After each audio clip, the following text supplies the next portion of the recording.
Ladies and gentlemen, this is the Envoy of Kairos, back for another speed paint. Happy Halloween, everybody! I hadn't really planned far ahead of time to do a Halloween upload, but I had a breakthrough with design aspects for one of my original Digimon lines that fit wonderfully into the season. So I decided to do the entirety of the production of this guy just yesterday. My hand still kinda hurts from it. But it's done, and I'm kinda proud of the results. Could probably be improved a bit more, but I'll admit I rushed a bit for the holiday. I'll probably do a final rendition of this later on.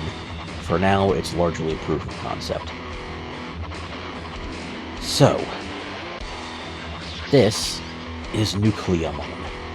You may remember that the child level of it from one of my previous speed paints was Digimon. Yes, this hulking thing is only an adult level Digimon. But, you know, it's meant to be one of those overpowered villains that's a stage and a half stronger than it should be at all times. Which is quite fitting for one themed around nuclear technology. In this case, it's specifically the side effects and after effects of nuclear technology. So, misplaced warheads, abandoned facilities, nuclear waste and general toxic runoff, cancer. And in the design of its left foot, you may notice that it's the general shape of the elephant's foot of Chernobyl. Made sure to even include some metal toes that make it look vaguely more like an actual elephant's foot. Of course, because it's a nuclear technology-themed Digimon, I did have to make it in some part mechanical. So it does have a android endoskeleton with some parts protruding out to the surface, largely bits of armor, the metal rib cage, claws, mask, the extra skull-shaped plate in its right shoulder, and then of course the claws on its right foot that allow it to really dig in and assist with swinging that massive hammer. Speaking of, I do actually have a name for this hammer. It's the Oppenhammer. And for those of you who understand anything of nuclear technology lore, I'm sure you're gonna get that one. As for the design of the Oppenhammer, the end pieces of it were, of course, largely designed after nuclear power plant steam stacks. Then there's the core of it, which is, of course, the demon core. Everybody's seen those memes rolling around. We all know how dangerous that thing is. But to ensure that its functionality is put to best use in this guy's combat, the headpiece of the hammer was designed akin to a tuning fork, so the demon core would slam open and close repeatedly with every swing. Definitely makes it as devastating as possible, which ties into one of its techniques, the Atom Smasher. Of course, it focuses on the use of the Oppenhammer, and it crushes whatever it opposes, while also massively irradiating the terrain, resulting in a wide area of effect toxic ability towards all opponents.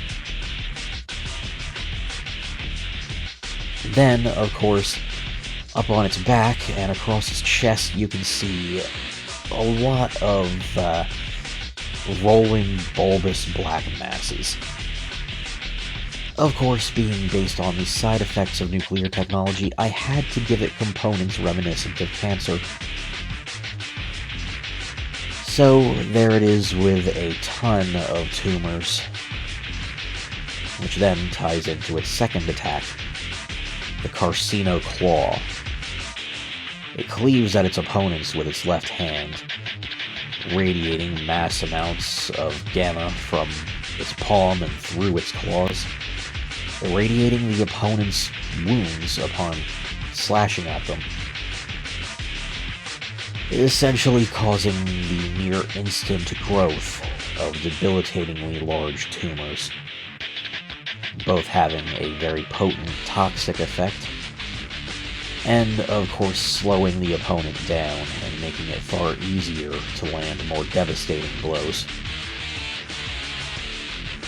Overall, he may be a ridiculously strong unit, but he's also slow, which also means that getting any of his attacks in is difficult, if not for the fact that he has a constant field of radiation around him. His opponents will constantly grow sicker throughout the battle, ensuring that eventually they will be too slow and too weak to avoid his claws or, worse, his hammer. Either way, they will not last long once he's reared his ugly head. And oh, what a hideous thing it is. Of course, I gave him another metallic skull mask, but you might notice there's a lot dripping from beneath those metallic teeth. As yet another cancer reference, I went for a far less often discussed variant. He does indeed also carry leukemia,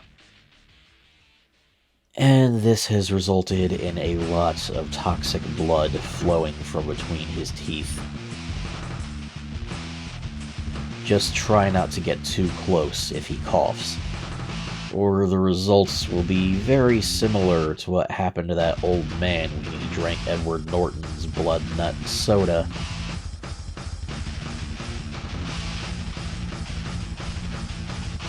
As for the rest of his bits of armor, it's mostly metallic fodder for a little extra defense, a bit of functionality in the pistons on his right leg, just to stab those spikes into the ground and give himself a little more leverage for his hammer. And then, of course, several toxic waste barrels leaking, stabbed into his back. Overall, I feel this carries the general aesthetic of what I'm going for quite well, and the only thing keeping him remotely controlled and contained is the many lead rods impaled into his back and arms. Although, if those were to be removed, oh, his creator would not be having a good day. Because not only do they contain some of his incredible power, preventing him from evolving,